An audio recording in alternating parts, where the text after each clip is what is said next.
सभी भैया बहनों को नमस्कार। जैसा कि आप सभी को पता है कि इमेज एडिटिंग जो हम लोग GIMP में पढ़ रहे हैं, GIMP image editing in GIMP, ठीक है। ये चैप्टर हम लोग की चल रही है। इसमें जो है एडिशनल इफेक्ट्स पे हम आ चुके हैं, बस थोड़ा सा बच गया है, इस चैप्टर को समाप्त करेंगे, ठीक है।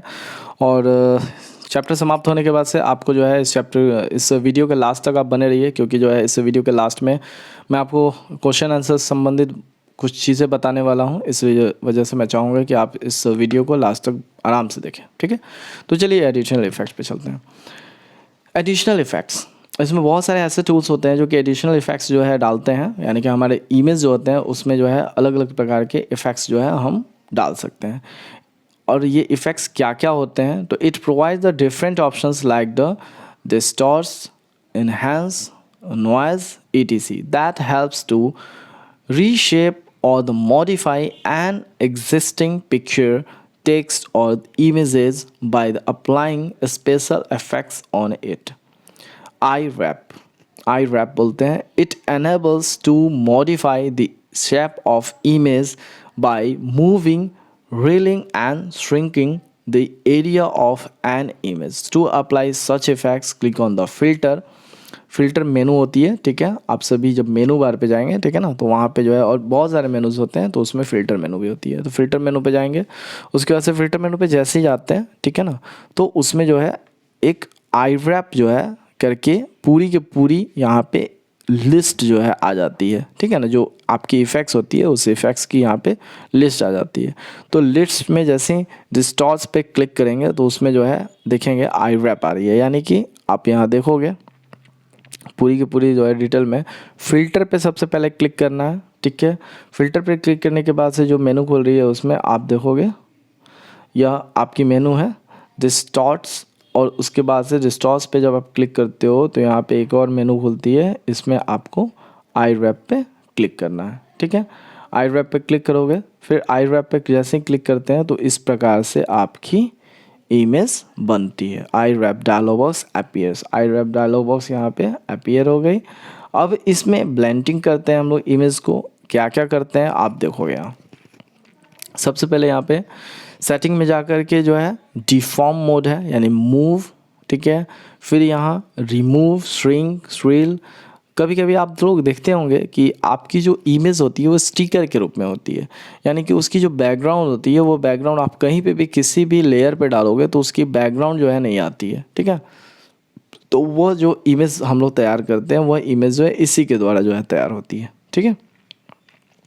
Select the deform mode and drag the mouse pointer over the object or the picture. A new style of the picture is created. अब देखो यहाँ पिक्चर जो है किस प्रकार से जो है क्रिएट हो गई। Click on okay apply the change. अब यहाँ देखोगे हेलो IMGIMP। अब यहाँ पे कैसे जो है ये बिल्कुल ऑयली और श्रिंकलिंग मोड में जो है यह दिख रहा है आपको, ठीक है। तो यहाँ पे आप और भी बहुत सारे स्टाइल्स होते हैं, सिर्फ एक ही स्टाइल नहीं है। सिर्फ अभी बुक में जो है केवल एक स्टाइल बना करके बता दिया गया, ठीक है, कैसा। और भी बहुत सारे जो है आपको मिल जाएंगे, ठीक है। अब यहाँ पे कुछ लैब असाइनमेंट भी दी हुई है, चूँकि अभी है नहीं, फिर मैं प्रैक्टिकल क्लास भी ऑनलाइन मैं आपको दूंगा, ठीक है, बताऊंगा। अब यहाँ पे कुछ फिल इन द ब्लैंक्स जो है इसमें दी हुई है। Image editing is the process of altering the look of original image. क्या होगी अल्टरिंग, यहाँ क्या हो जाएगा altering the looks of original images. GIMP stand for GNU Image Manipulation Program. The photos in the digital format are made of the grids of the picture elements are called pixels, ठीक है। Dash tool is use to draw the straight lines. Obvious बात है line tool का use करते हैं हम लोग straight line. अब यहाँ पे कुछ दी हुई है, select the most suitable alternative. अब मैं आपको पहले ही बता दूं भैया बहन कि जो मैं वीडियो बना रहा हूं इस वीडियो में मैं जब बता दे रहा हूं तो फिर अलग से मैं क्वेश्चन आंसर नहीं प्रोवाइड करूंगा, ठीक है। आपको जो भी क्वेश्चन इसमें नहीं बताऊंगा वह जो है आपको अलग से PDF के रूप में आपको उपलब्ध हो जाएगी। बट आपको अभी बता रहा हूँ तो उसको जो है ध्यानपूर्वक सुनना है। और चूँकि आपकी ये अपडेट बुक है 20 की अपडेट बुक है। इस कारण से इसी बुक के जो आपको क्वेश्चन आंसर होंगे, बहुत लोग अगर आउटडेटेड बुक खरीदे होंगे तो उसमें ये सब क्वेश्चन जो है थोड़ी डिफर हो सकती है, ठीक है ना। बट आपको अपडेटेड बुक लेना है, ठीक है। और अपडेटेड बुक जो है अगर आपके पास नहीं है तो मैं आपको PDF के रूप में बुक भी भेज चुका हूँ। नहीं अगर है तो आप लोग जो है फ़ोन कॉल करके मुझसे पूछ सकते हैं, मैं आप लोग को PDF के रूप में यह पूरा का पूरा बुक सेंड कर दूंगा, तो आप इसकी सहायता से अपनी फेयर की कॉपी बना सकते हैं, ठीक है। तो आपकी फिल इन द ब्लैंक्स हो चुकी है, ठीक है। अब नेक्स्ट चलते हैं, select the most suitable alternative, ठीक है। तो यहाँ which option in GIMP is use to modify the area of an image by moving, growing और श्रिंकिंग। तो यहाँ पे कौन सा जो है यूज़ करते हैं, तो हम लोग GIMP में कौन सा यूज़ करते हैं आप बताइए। यानी कि एरिया, आप ध्यान से देखोगे दो यहाँ पे आप थोड़ा सा जो है कंफ्यूज हो सकते हो। आई रैप में के बारे में अभी लास्ट में पढ़े हो और मेज़र के बारे में पहले पढ़े हो, ठीक है ना।